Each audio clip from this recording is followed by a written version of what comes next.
જી, તમે કઈ પાલિકા કમિશનર અને પોલીસ કમિશનરને પત્ર લખ્યો છે, શું કહેશો?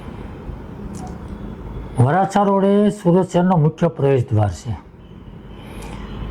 અને વરાછા રોડ ઉપર શ્રીનાથજી ફ્લાયઓવર બ્રિજ સૌથી સુરત શહેરનો મોટો બ્રિજ છે અને નાના વરાછાથી સરથાણા જકાતનાકા સુધીનો બીજો બ્રિજ છે.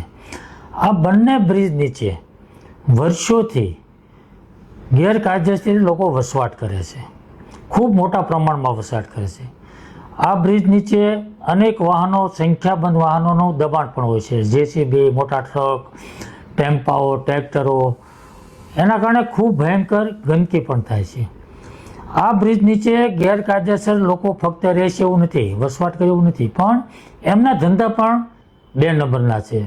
દારૂ, જુગાર, ડ્રગ્સ, ગાંજા, અફીણ, અનેક પ્રકારના ન્યુસન્સ એ લોકો પીવે પણ છે અને વેચે પણ છે.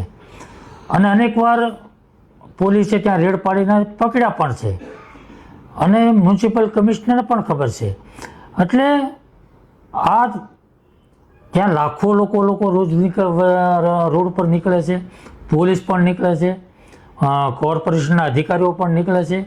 આ બધાને આ પ્રશ્નની ખબર છે અને વર્ષોથી લેખિત મૌખિક રજૂઆતો થઈ રહી છે, પરંતુ આ પ્રશ્નનો હલ કાયમિક રીતે થતો નથી. અને એટલા માટે મેં પત્ર લખ્યો છે કે ફ્લાયઓવર બ્રિજ નીચે અને વલ્ભાચાર્ય રોડ જ્યાં ચાલવા માટેનો ટ્રેક બનાવ્યો છે ત્યાં પણ આ પરિસ્થિતિ છે, ત્યાં પણ લોકો રહે છે, ત્યાં પણ ગેરકાયદેસર ધંધાઓ ચાલે. તો આ બંને રોડ ઉપર આ ન્યુસન્સ દૂર થવું જોઈએ, એની સામે કડક કાર્યવાહી થવી જોઈએ અને કાયમી હલ થવો જોઈએ.